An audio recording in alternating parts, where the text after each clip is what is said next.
Café Central. Aqui, o café é servido com sabor e informação.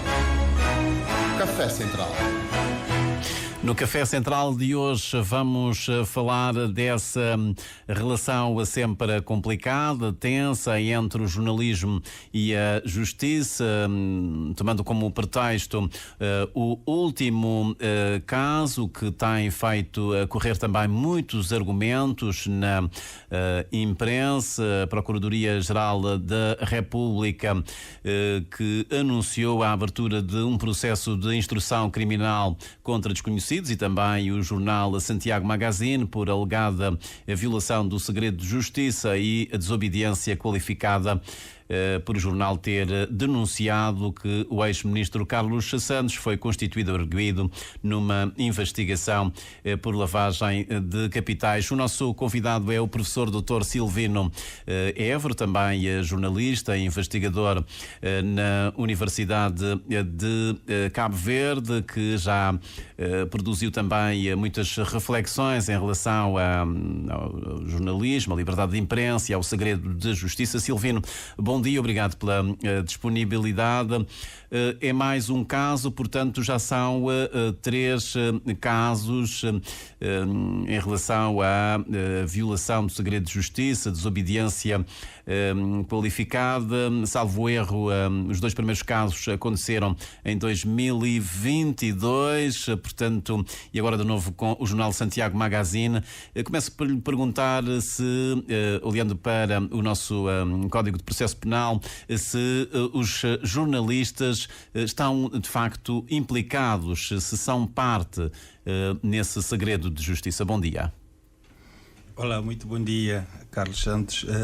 Obrigado pelo convite para estar aqui na Rádio Cabo Verde para tecer alguns comentários particularmente sobre a relação entre a investigação jornalística e a investigação judicial, porque se nós olharmos são as duas questões que estão sobre a mesa e também que muitas vezes são concorrentes, sobretudo porque os tempos da justiça e os tempos do jornalismo são tempos diferentes, enquanto que a justiça precisa de tempo suficiente para fazer o seu processo de investigação, a maturação da investigação, até chegar então àquilo que procuram, que é a busca da verdade, enquanto que o jornalismo também tem esse condão de procurar a verdade, mas só que o tempo do jornalismo é muito mais reduzido. A verdade no jornalismo muitas vezes não necessita, ou pelo menos não passa pela densificação da investigação que muitas vezes a justiça faz. Se nós olharmos para... Tem havido muito debate sobre aquilo que é a relação, a vinculação do segredo de justiça aos jornalistas ou não. Nós temos um código de processo penal que não nomeia o jornalista quando fala dessa vinculação. Se olharmos para o artigo, por exemplo, 212, nesse seu número 2, diz que o segredo de justiça vincula as autoridades judiciais, os órgãos de investigação criminal, os sujeitos processuais, bem como as pessoas que forem chamadas a qualquer título a intervir no processo. O que está subjacente aqui é que, durante o processo de investigação judicial, há um número limitado de entidades que têm acesso ao processo.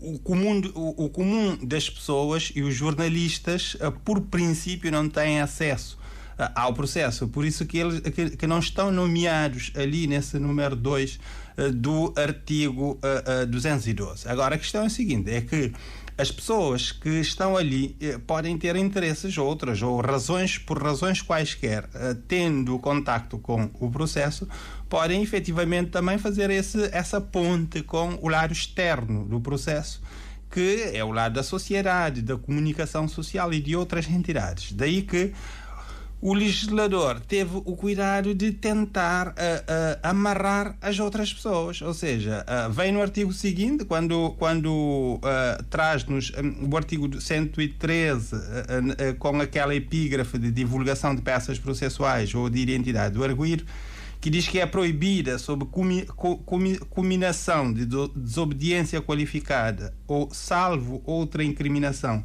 e vai explicitar todas essas proibições. Vamos ver que essas proibições acabam por ser uma extensão daquilo que é o artigo 112, ou seja, acaba por ampliar essa vinculação ao segredo de justiça a todos aqueles que tiverem contacto com elementos do processo, incluindo os jornalistas. E faz-se isso não de uma forma expressa, mas nós chegamos lá através de uma leitura extensiva daquilo que é a correlação entre essas duas normas. Mas, em todo o caso, a própria Constituição da República também dá relevo à liberdade de imprensa, assegura a liberdade de imprensa. Exatamente. Que não deve conhecer censuras. Como é que ficamos? Exatamente. A questão é o seguinte: se nós conjugarmos os artigos 48 e 60 da Constituição da República, o que é que nós vamos encontrar? É uma teia de proteção dos direitos à liberdade de expressão e a sua extensão para a imprensa. Não é? A liberdade de expressão e a liberdade em primeira mão de as pessoas se expressarem. A imprensa é o canal para nos fazer chegar a todas as pessoas que têm direito a uma comunicação fiável. Não é? Este é o princípio que subjaz a correlação desses dois artigos. O que nós podemos ver é que a Constituição é um edifício complexo. É um edifício complexo que procura harmonizar um conjunto de interesses e um conjunto de valores. Isso é importante, não é? Se nós olharmos para os princípios fundamentais da Constituição, encontramos o valor da justiça como um valor fundamental, não é? A realização, o acesso à justiça, que está no artigo 22 da Constituição, é um valor fundamental para a nossa realização enquanto sociedade democrática. E depois nós temos também o valor da liberdade da comunicação como um outro valor fundamental. E esses dois valores encontram-se dentro desse âmbito dos princípios fundamentais da Constituição, que têm que se conjugar, não é? A verdade é essa. A verdade é que nós temos que procurar a realização, a concretização desses dois valores que muitas vezes conflituam-se nos seus anéis, não é? Ou seja, na tentativa da sua conjugação há um certo conflito. E muitas vezes esse conflito se tenta resolver em outros países por via de uma certa tolerância à liberdade de imprensa, porque a liberdade de imprensa é um bem, é um instrumento fundamental das democracias. Tanto é que nos Estados Unidos da América, logo a primeira emenda à Constituição americana estabeleceu esse patamar quase ilimitado do direito à liberdade de imprensa, ou seja, diz que a liberdade de imprensa não conhece quaisquer limites, porque entende-se que, se nós olharmos os princípios que estão na base disso, vamos encontrar toda a teorização liberal que nós tivemos ao longo do século XVIII, em que, basicamente, o pressuposto é que é melhor falar e, no diálogo, nós vamos dissipar as diferenças e vamos conseguir construir a verdade a partir do confronto das posições divergentes, do que cercear a possibilidade das pessoas falarem, porque cerceando já nós não vamos conhecer. Encontramos isso em várias linhas teóricas que nós encontramos, desde os utilitaristas, Stuart Mill e outros. Estende-se esses pressupostos para as legislações que foram sendo constituídas, sobretudo aquelas de matriz liberal. E nós vamos herdar um bocadinho esse pensamento, não é? Esse pensamento de que a liberdade de imprensa está subjaz todo o edifício do sistema democrático e transportamos isso. Portanto, a liberdade de imprensa deve prevalecer nestes casos, ou o juiz vai, digamos, sopesar, digamos, os direitos em presença? Na verdade, o que deve acontecer é que o princípio constitucional dos direitos fundamentais diz que nenhum dos direitos fundamentais deve prevalecer sobre o outro no sentido de derrogar o outro. Ou seja, não há uma liberdade de imprensa absoluta. Não há nenhum direito, portanto, nenhum direito, nem a liberdade de imprensa, a própria justiça não se constitui num direito absoluto, não é? Não há direitos absolutos. Os direitos têm sempre os seus limites. Tanto é que, se nós olharmos para o artigo 114 do Código de do processo penal cabo-verdiano, diz limites ao segredo da justiça. Ou seja, não há artigos que tenham uma configuração absolutista. Agora, para concluir isso, no direito fala-se num tal princípio de concordância prática que deve prevalecer-se quando nós temos dois direitos em conflitos. Neste caso, nós temos o segredo de justiça e o direito à liberdade de imprensa como dois direitos fundamentais que concorrem e são direitos de igual valor hierárquico dentro do edifício constitucional. Então, neste caso, a procura de harmonização da realização desses dois direitos é fundamental. E é por isso que eu disse que em muitas outras paragens essa procura se faz muitas vezes através de um entendimento de que os médias são tão importantes e alarga-se o feixe de tolerância àquilo que é o trabalho dos jornalistas e abre-se o caminho para só mesmo nos casos em que se registra abuso excessivo é que os jornalistas então são chamados a responder por isso. E onde é que fica o interesse público já agora? Dessa informação que o jornalista investigou, teve acesso, não publicou, digamos, peças do processo, fez a sua investigação, trouxe dados de um processo que também está a ser investigado no fórum judicial. Aqui o interesse público não deve ser relevante? O interesse público fica no equilíbrio entre os direitos em concorrência, porque repare que a justiça também é do interesse público. Não devemos olhar o interesse público só pelo viés do jornalismo. O jornalismo serve o interesse público, mas sempre que nós temos uma justiça que não é realizada, pelo menos eu não diria na sua plenitude, mas no alcance daquilo que nós entendemos que deve ser, porque a justiça é o último amparo quando os nossos direitos são violados, porque de resto as pessoas se partirem para a tentativa de resolução pelas suas próprias mãos, aí nós entramos num caminho de caos, não é? A justiça é sempre esse último rácio. Então, a plena realização da justiça, ou uma justiça mais eficaz possível, ela serve ao interesse público também. Da mesma forma que um jornalismo acutilante serve ao interesse público.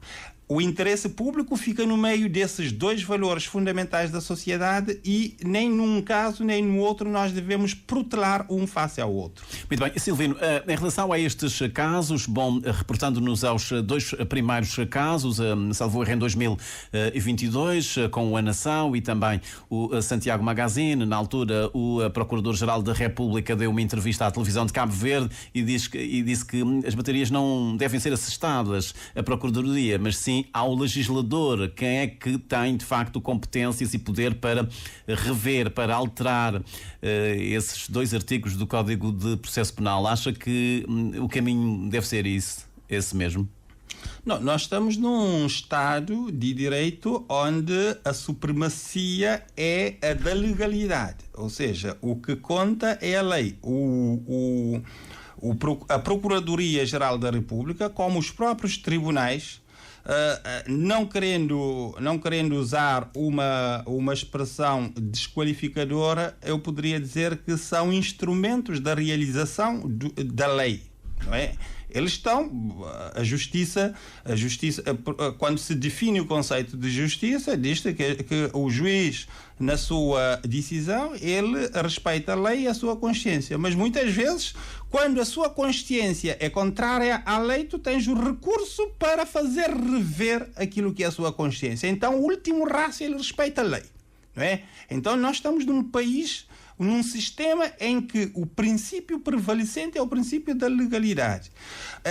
O procurador está a dizer é que o procurador não tinha margem de manobra se não respeitar aquilo que está no Código de Processo Penal.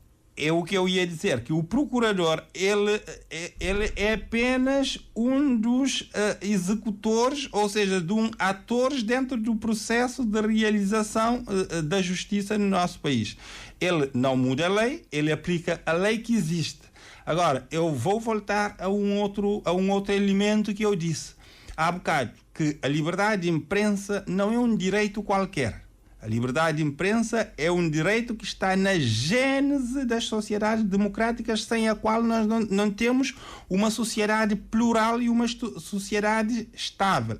É por isso que eu lhe disse que o equilíbrio se encontra muitas vezes nos outros países numa ampla interpretação da liberdade de imprensa dentro do contexto constitucional e há uma vasta tolerância ao trabalho dos jornalistas, desde que se entenda que o trabalho está vincado a um valor fundamental que é... Não tem havido esse entendimento por parte do Procurador-Geral da República? Há um excesso de zelo da sua parte, da parte dele? Poderá haver aqui uma literalidade na aplicação da norma, ou seja, é uma aplicação imediata.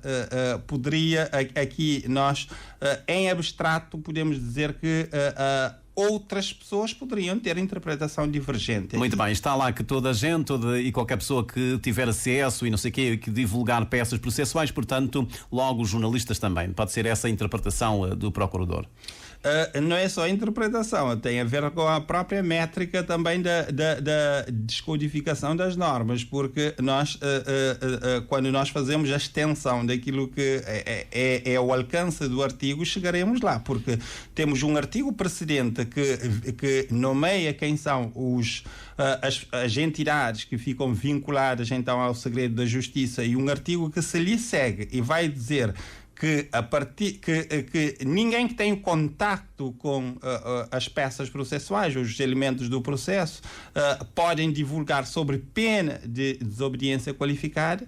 É uma congregação, os dois artigos se conjugam e acabam por vincular, não literalmente o jornalista, mas pela sua extensão e pelo seu alcance, a teleologia do artigo acaba por abranger aos jornalistas. Já agora deixa-me conhecer a sua opinião, uma vez que um dos visados, o Ministro do Turismo e Transportes, Carlos Santos, ele mesmo veio a público numa conferência de imprensa, digamos, falar de aspectos de um processo que está em investigação, está em segredo de justiça. Aliás, ele foi muito mais longe do que a própria notícia do jornal Santiago Magazine. Neste caso, faz sentido continuar com essa acusação contra o jornalista? Bom, um caso não diminui o outro, não é? Porque alguém, se porventura, desconheço esse facto em particular, mas o que eu diria é que não é porque se eventualmente ele terá violado o segredo de justiça que legitima qualquer outra violação. Quando alguém incorre numa ilegalidade, o que deve ser é responsabilizar e não legitimar as outras ilegalidades. Ok. Em relação a estes casos, desde 2022, estes jornalistas do A Nação e do Santiago Magazine foram constituídos arguidos por desobediência qualificada, por terem veiculado, divulgado peças processuais. Desde essa altura não há outros desenvolvimentos que eu saiba desses casos. Isso não inibe, de facto, não fragiliza o jornalismo em Cabo Verde, porque os jornalistas naturalmente vão se sentir amedrontados, porque têm uma espada sobre, digamos, o pescoço. Não é uma forma da justiça estar aqui, de facto, a condicionar, a intimidar um jornalismo livre no país com sucessivos processos, acusações de violação do segredo de justiça, e depois não há desenvolvimentos nos casos que serviram de objeto dessas notícias? Eu vejo isso como uma forma de gerir muitas vezes a tensa relação entre os jornalistas e a justiça. Repara uma coisa, nós temos que voltar um bocadinho atrás novamente. Não devemos perder de vista que, embora o jornalismo e a justiça e outros são valores essenciais dentro do edifício constitucional como valores fundamentais, o jornalismo resplandece porque é o espelho através do qual a sociedade se vê. Então, portanto, há uma enorme dificuldade em, muitas vezes, condenar os órgãos de comunicação social porque deram a notícia. Se nós tivermos situações de extrema incúria, inclusive má-fé, sobretudo no caso em que as notícias são dadas mesmo por má-fé para prejudicar, é muito mais fácil legitimar um processo contra os jornalistas com o fim, a sentença condenatória, do que nos casos em que se discute o que é que está lá em causa, e nessa discussão nós encontramos elementos que podemos nos levar à questão da noticiabilidade, ou seja, que há um valor notícia naquela peça e que o jornalista eventualmente estava a fazer a materialização daquilo que é o seu trabalho. Então, neste caso, o que é que acontece? Ainda que, do ponto de vista legal, é por isso que eu disse que nós temos, em outras paragens, uma enorme tolerância, porque do ponto de vista legal nós podemos encontrar elementos que permitam essa vinculação tácita do jornalista, não é expressa porque não está na lei, mas há esse elemento de vinculação, mas chegar também ao ponto de condenar os jornalistas é bastante complexo numa sociedade de democracia que se quer o pilar da opinião pública como esteio da fundação dessa sociedade. Esses casos não deviam ser... Só para concluir. Para concluir, eu queria dizer o seguinte.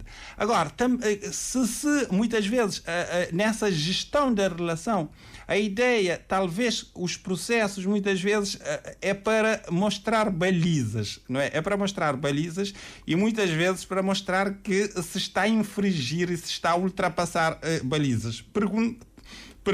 Perguntaste-me há bocado se isso não é inibidor e se muitas vezes acaba por ser, não é? Porque a gestão dessa relação muitas vezes passa por criar um certo medo na classe, não é? Olha que... Estamos a falar de um país que tem um nível acentuado de autocensura, portanto isso vai reforçar, presumo. Exatamente. Não, concorre para isso, não é? Concorre.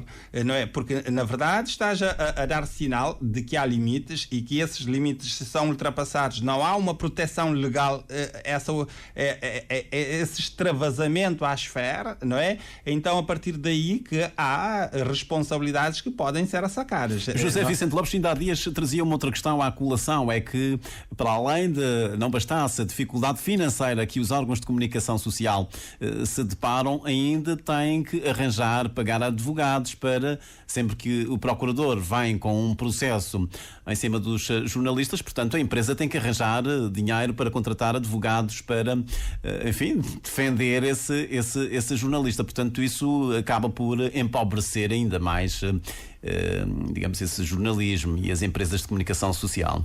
Não, eu acho que isso é um problema que o país tem que encontrar uma forma de solucionamento, porque repara uma coisa, nós temos um ambiente mediático extremamente pobre. Ou seja, pobre. Deixa-me só dizer, ainda há dias um jornalista dizia-me. E empobrecido. O jornalista contabilizava, digamos, os montantes, os valores que são pedidos nos tribunais. Já tem para aí 18 processos. Começou-me a falar dos iniciais. Um está a pedir 10 mil contos, outro 15 mil contos de indemnização. Eu disse-lhe isso é uma brincadeira.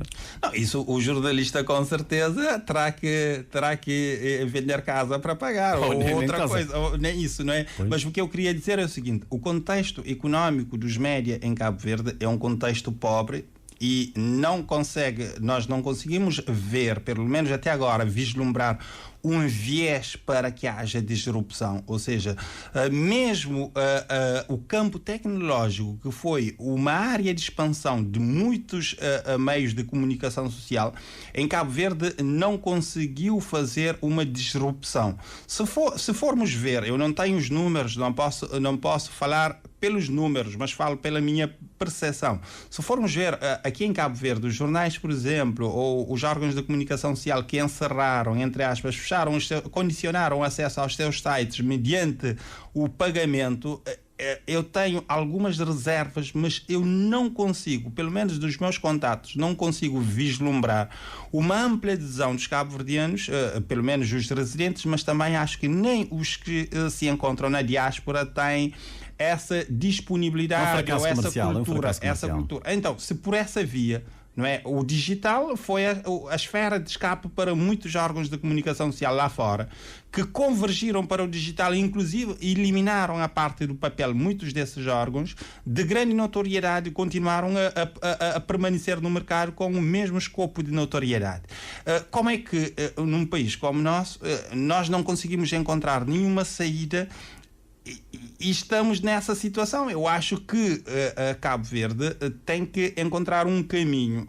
Muitas vezes, há uns anos atrás, eu falei de acho que era numa conferência da Infopress que aconteceu ali no Centro Cultural Português. Lembro-me perfeitamente, sim. Eu falei do Estado Social da Informação e da Comunicação, que era um conceito que eu tinha lançado na altura, e houve uma pessoa na sala que veio dizer: não, em Cabo Verde, vocês, todas as vezes que se fala da comunicação, vocês vêm pedir dinheiro. Eu posso criar um jornal e vender 1000 e tal cópias, isto, e eu ganho dinheiro com isto. Eu inclusive contrariei na altura, porque ninguém conseguiu. Eu não sei como é que ele é tão iluminado que até ainda não conseguiu esse jornal de sucesso, não é? Portanto, nós, do ponto de vista do mercado, nós não conseguimos materializar a liberdade de imprensa por via do mercado. Eu discuti esse assunto tanto na minha dissertação de mestrado como de doutoramento, quando nós vamos encontrar um pensador francês que diz que a liberdade de imprensa ela nasce nesse confronto entre os mandarins e os comerciantes, os mandarins, os políticos, os comerciantes, o mercado em si, e que é nesse confronto que o mercado consegue resgatar a liberdade de imprensa das mãos dos mandarins, e a tese que ele defende é que quando o mercado não consegue, a imprensa não é livre. Ou seja, e isso na verdade, subsiste essa tese. E nós não temos mercado. Muito bem. Silvino, voltando à questão do segredo de justiça, acha que estes processos contra jornalistas não deviam ter um caráter mais célere, mais urgente, serem rapidamente investigados e chegarem até ao juiz para decidir? Porque, de facto, faz impressão o jornalista ficar 4 anos, 5 anos com um processo que nem ata nem desata. Bom, isso significa que nós estaríamos a classificar os jornalistas a partir de um prisma de que é uma classe especial, porque os processos em Cabo Verde, nós sabemos... Não, na linha da liberdade de imprensa. Mas não temos nenhum instrumento jurídico. Aí poderíamos chegar onde está a propor por via daquilo que seria o bom senso, mas até do ponto de vista legal não temos nenhum instrumento legal que nos diz que, por exemplo, no caso dos processos contra os jornalistas ou a comunicação social de uma forma geral, há que se acelerar o processo, ou seja, imprime um regime de brevidade ao processo para clarificar e conseguir sustentar a liberdade de imprensa. Não havendo nada em nenhuma lei que imprime esta prerrogativa na relação entre os jornalistas e a justiça, os procuradores e todo o sistema judiciário têm a liberdade de conduzir o processo na dimensão que entender. Nós sempre podemos entender que é prejudicial ao ambiente da liberdade de imprensa. No entanto, a discussão passa também por rever o regime das leis da imprensa e a conexão entre a lei da imprensa e as outras leis. Porque nós aqui, quando vemos essa conexão à questão do segredo da justiça, já não estamos a falar da lei da imprensa, estamos a falar do Código do Processo. Quando vamos ao regime de, aproximando, por exemplo, períodos eleitorais, os jornalistas não podem divulgar sondagens, isto mais aquilo, saímos do campo da lei da imprensa, vamos para a lei eleitoral. Então, portanto, nós não devemos olhar para a imprensa só a partir da lei da imprensa, temos que olhar o ecossistema legal que acaba muitas vezes por ir amarrando a imprensa aqui e acolá. Muito bem. Silvino Évora, obrigado então por estes esclarecimentos e também por essa leitura em relação a esse relacionamento entre o jornalismo, a liberdade de imprensa e o segredo de justiça. Obrigado por ter vindo aqui ao nosso. Muito obrigado, muito bom dia.